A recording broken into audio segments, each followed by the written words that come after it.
Hey guys, it's Missy from the Book Rat, and I'm going to do a Friday Reads.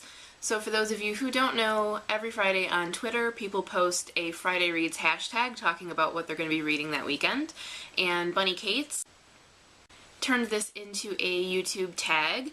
I don't always participate, it just depends on time and what I happen to be reading, but this week I had the time and something that I think is shareable, so I'm going to go ahead and share it.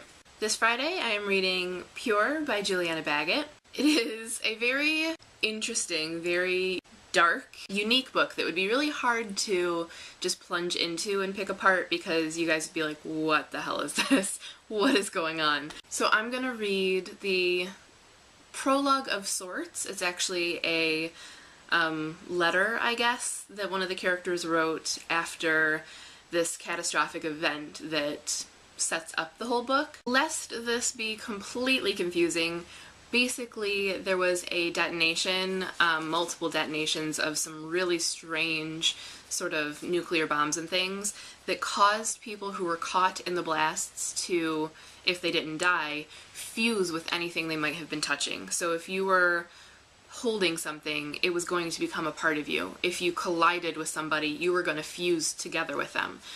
So really strange, really bizarre world that just happens overnight. So, this is the beginning of Pure. There was low droning overhead a week or so after the detonations. Time was hard to track. The skies were buckling with dark banks of blackened cloud, the air thick with ash and dust.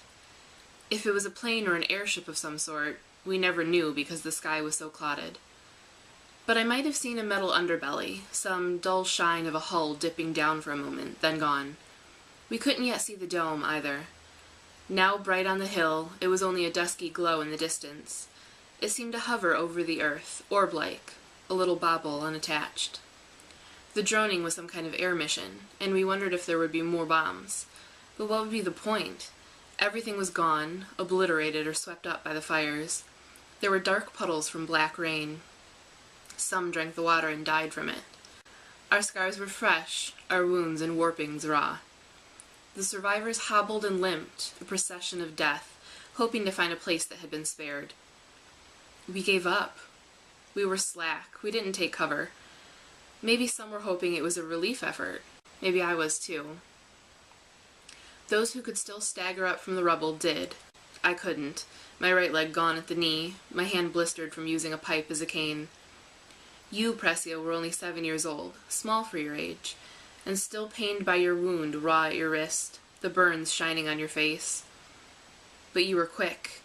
You climbed up on top of some rubble to get closer to the sound, drawn to it because it was commanding and coming from the sky. That was when the air took shape, a billowing of shifting, fluttering motion, a sky of singular, bodiless wings. Slips of paper. They touched down, settling around you like giant snowflakes, the kind kids used to cut from folded paper and tape to classroom windows, but already grayed by the ashen air and wind. You picked one up, as did the others who could, until they were all gone. You handed the paper to me, and I read it aloud. We know you are here, our brothers and sisters. We will one day emerge from the dome to join you in peace. From now, we watch from afar, benevolently. Like God, I whispered. They're watching over us like the benevolent eye of God. I wasn't alone in this thought. Some were awed. Others raged. We were all still stunned, dazed. Would they ask some of us to enter the gates of the dome? Would they deny us? Years would come to pass. They would forget us. But at first, the slips of paper became precious, a form of currency. That didn't last. The suffering was too great. After I read the paper, I folded it up and said, I'll hold on to it for you, okay? I don't know if you understood me. You were still distant and mute, your face as blank and wide-eyed as the face of your doll. Instead of nodding your own head, you nodded the doll's head, part of you forever now. When its eyes blinked, you blinked your own. It was like this for a long time.